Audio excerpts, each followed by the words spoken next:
Good evening, everyone. This is Lavender Cloud Tarot.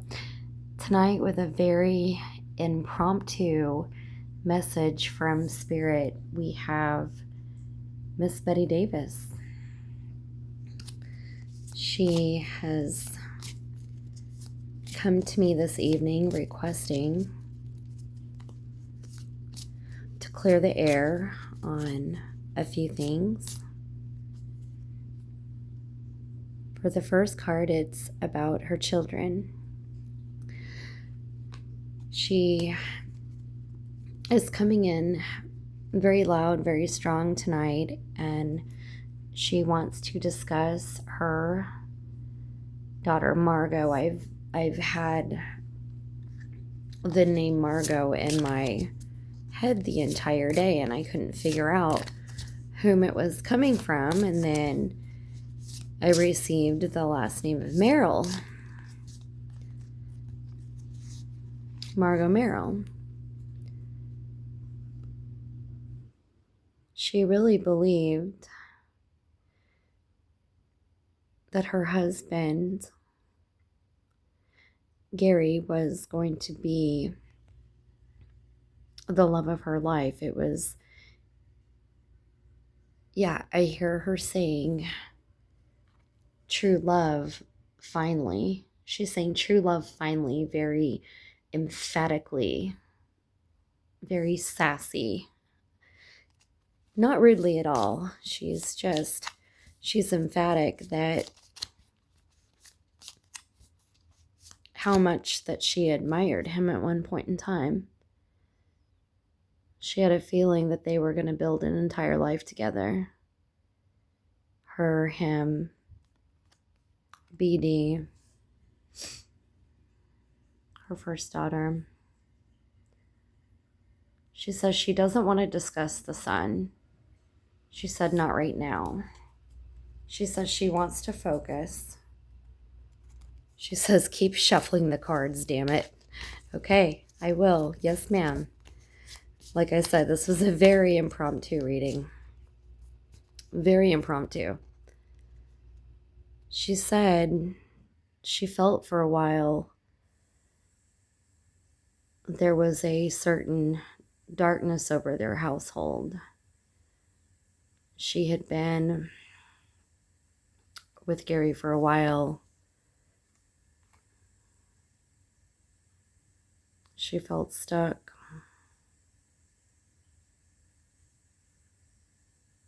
Kind of like a bird in a cage is what she just said. There was a bit of drinking. She's telling me to shuffle again. She's saying a bit of alcohol. But she's saying it was only to wind down, to relax after long days. She keeps pointing to the stack. For some reason, she likes these little vocab cards. She said she believed that he was the most put together man that she had ever seen. Gary Merrill. She said, please don't use his name. I apologize. We'll just refer to him as him from now on. She believed him to be strong, beautiful, amazing, saucy temperament that matches her own. Her words, not mine. She said, now talk about the child.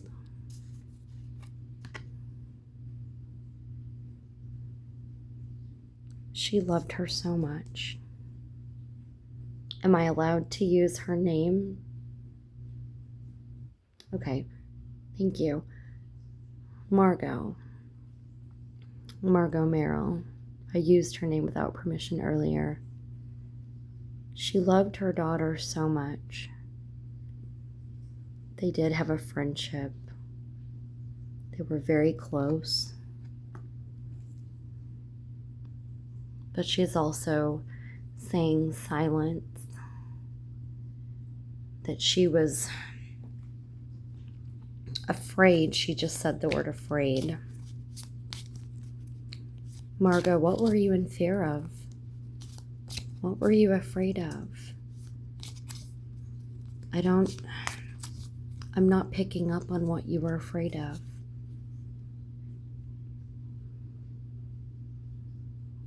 She was afraid of her daughter dying without knowing how much that she loved her. She was worried that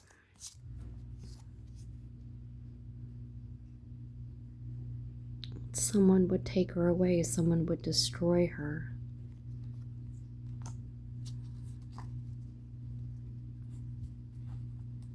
Until it got to be too much. Until the care that she gave her, it wasn't enough. She's saying that she promised to always be there for her. They were sitting on a couch, a big fluffy couch, and they were cuddled up together. And she was holding her daughter. And she promised that they would always be together until it got too difficult. She said it was alcohol. She drank a little bit, just like anybody else would. Now she's saying, change it. Okay, yes, ma'am. We'll change it to something different. She's asking now to talk about BD, her oldest daughter.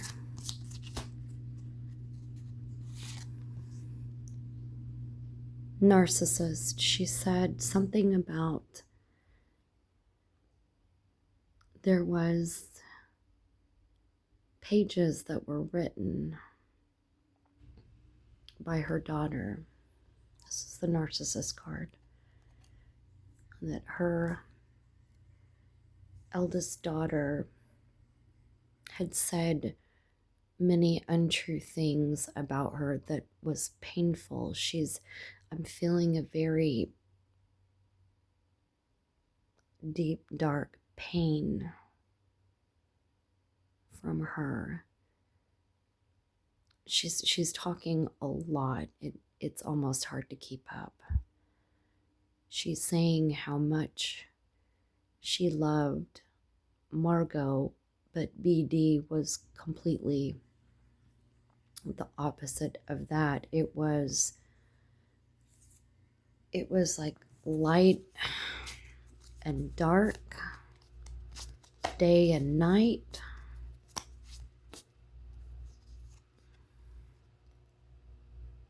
She said she kissed a lot of frogs in her day.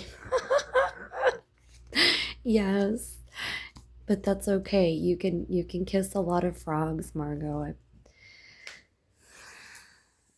I'm sorry. She's coming through a lot as the Margot Channing sauciness in the movie All About Eve. She's coming through really sassy and full of pizzazz.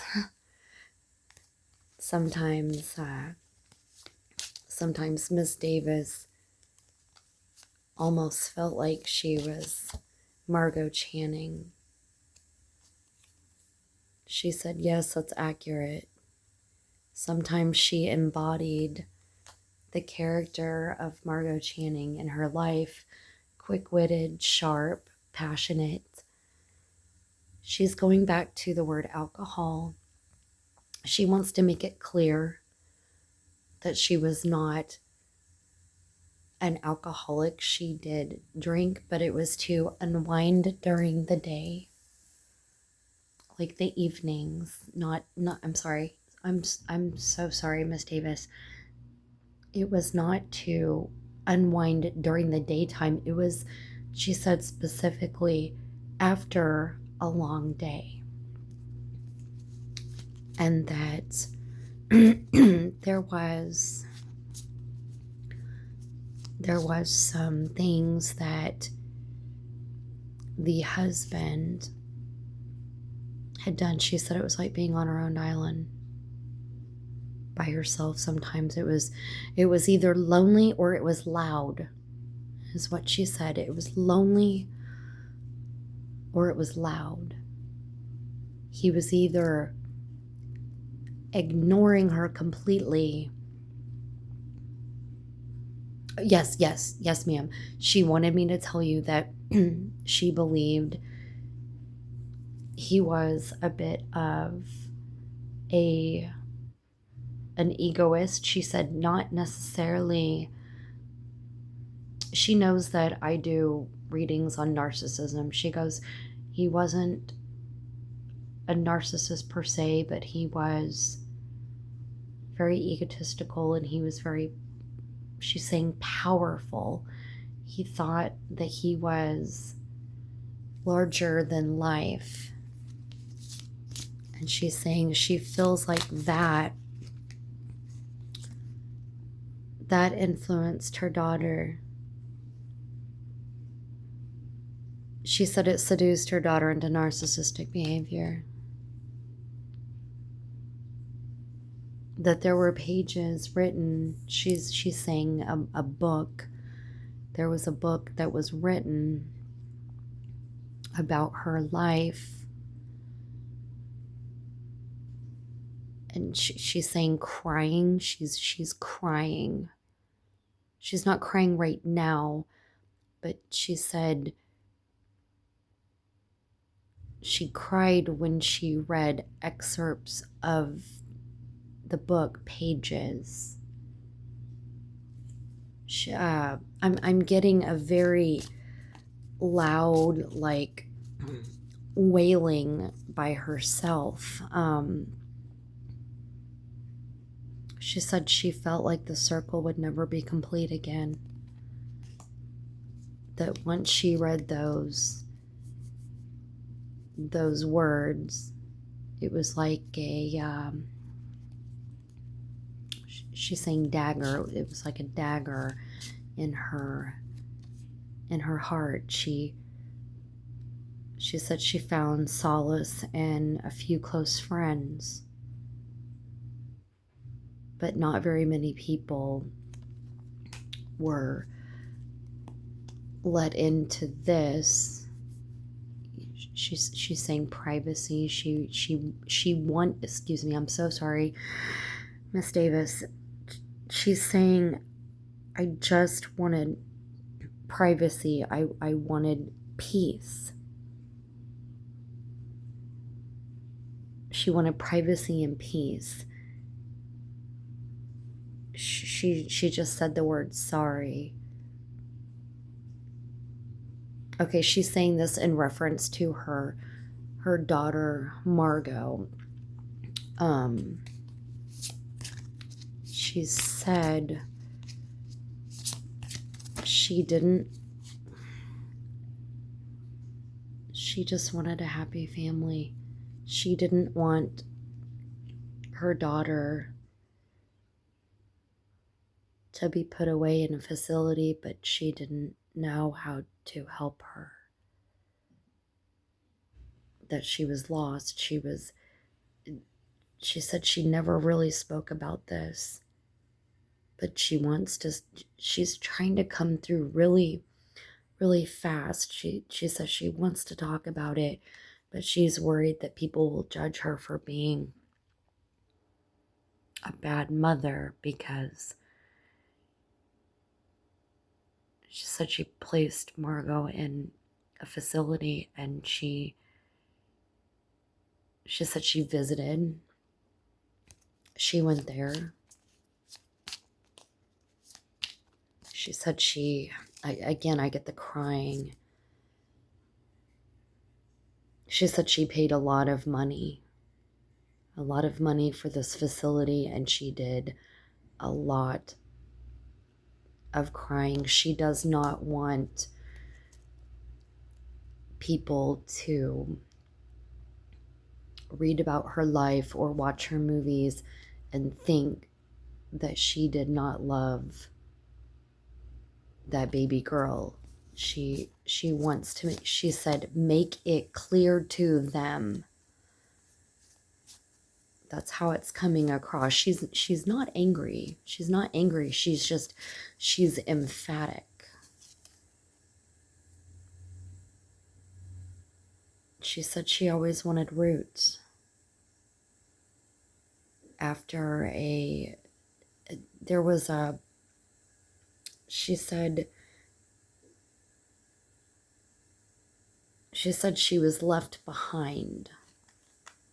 As a child, she was left behind.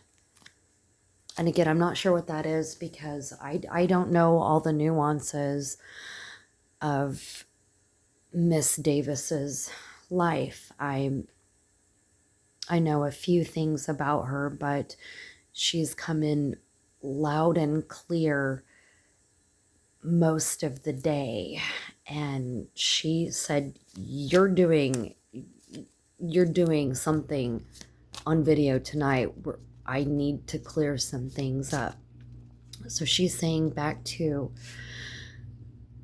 there's something that happened when she was a child. It was like she had to fight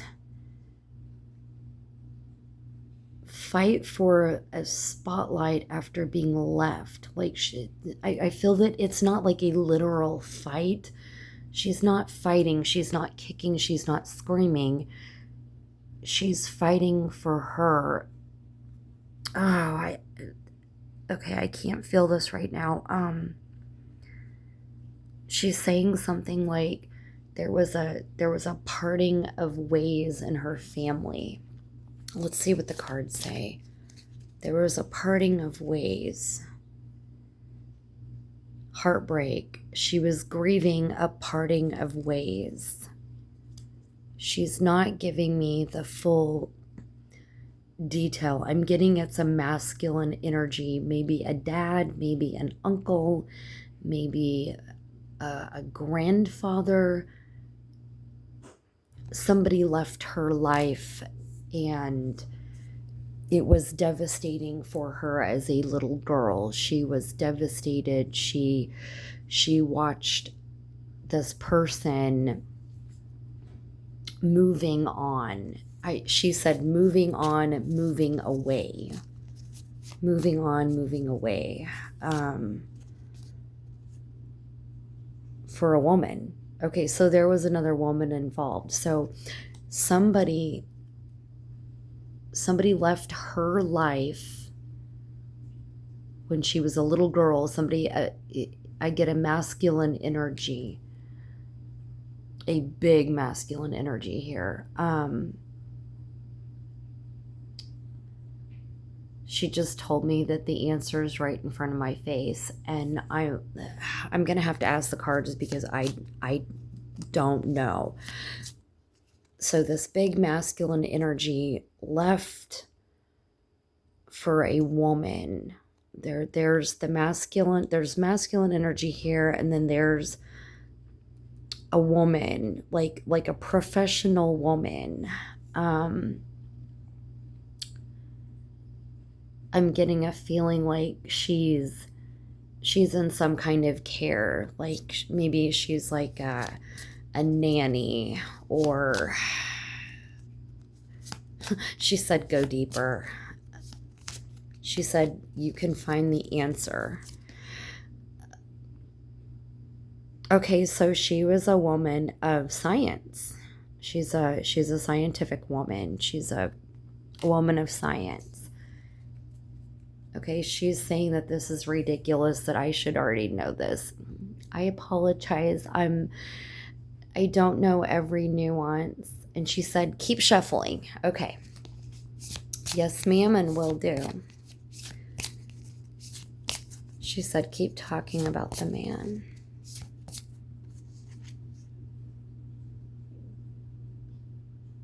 She said she wanted to be beloved by him.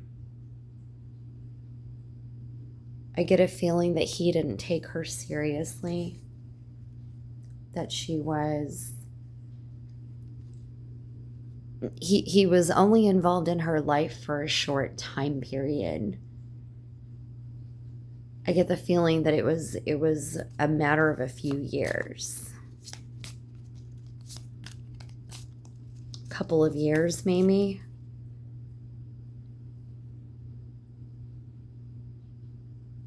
Is this your dad? Is this supposed to be your father?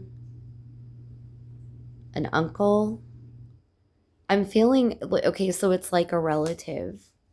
It's like a relative of hers. I can feel that she is getting slightly irritated with me not being able to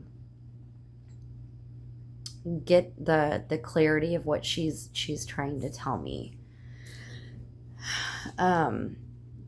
She said it's okay, you can put it aside, but she said she would eventually like to come back and revisit that at a different time. I can tell she's frustrated, and I'm sorry. I don't know. Oh, so this was like a feminine energy that wrecked something, that ruined something. This is a big feminine energy that like destroyed things. I want to say destroyed her childhood. I'm getting a big destructive feeling that this woman in our pile of cards was like a wrecking ball. This woman of science who appeared to this man like an angel. I'm feeling like it was almost like a cheating situation, or like a divorce. So I'm going to go with a few more card pulls to see if we can come up with her answer. I know she's very frustrated with me. She said he was like the star of her life, the beginning of her life. So that would be her dad. She said she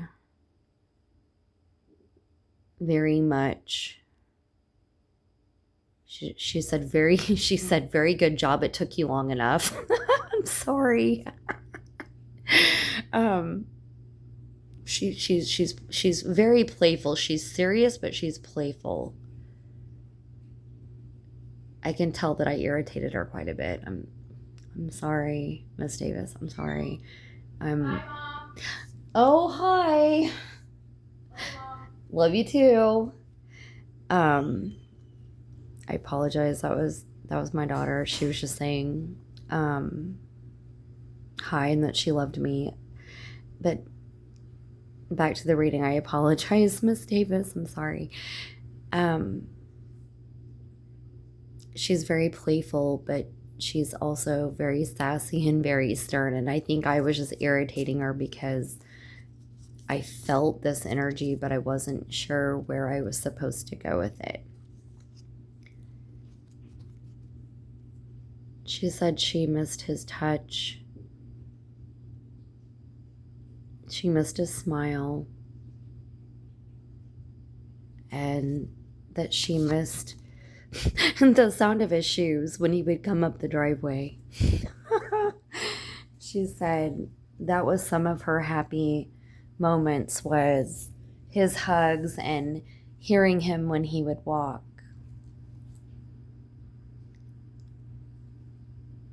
She said she wishes he would have stayed. Something like, I hear her saying wish and stay. Those are the two main words. Or wishing to stay. I'm sorry, wishing to stay. Wishing to stay. I feel that she's really wanting me to understand her, and I'm learning more about Miss Davis than I ever had in my entire life. And she's trying to tell me right now that she loved everyone. I get the feeling that she's emphatic.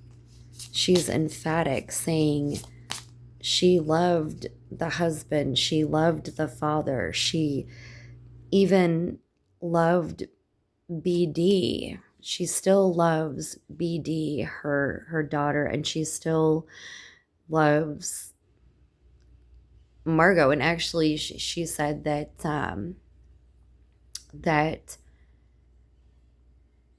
Margot is sometimes with her, beside her. She said she spends a lot of the time in the afterlife with Margot. And she said she's disappointed. She said she's disappointed in some of the things that were written about her, because a lot of it was untrue. She's demanding me in a polite way. She's demanding me to say that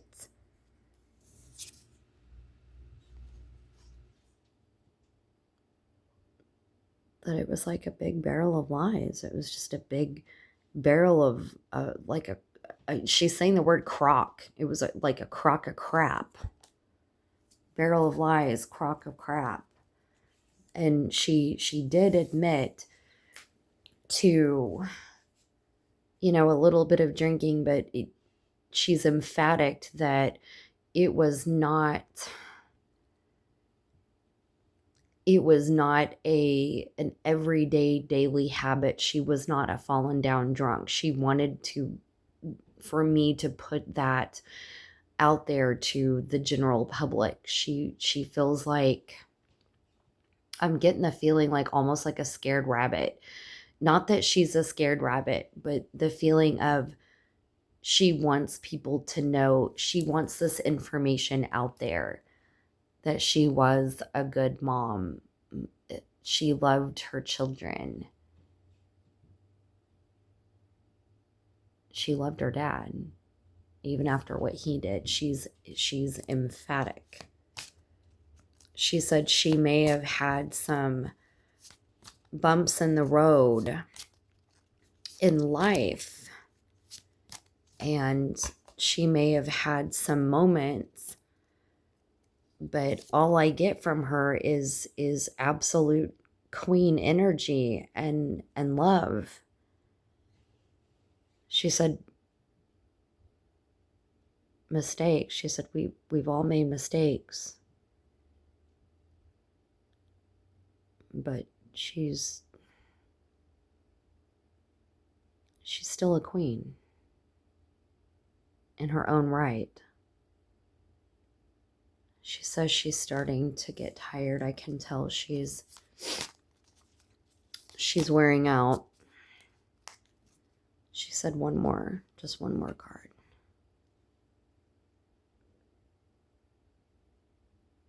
She says she misses him, her dad, and that she loves him, and she hopes someday they can talk. She just said, okay, now it's over. Okay, thank you, Miss Davis, for blessing me with your energy tonight. Thank you for being in our presence. Thank you for talking with me. You are so loved. You have so many fans globally.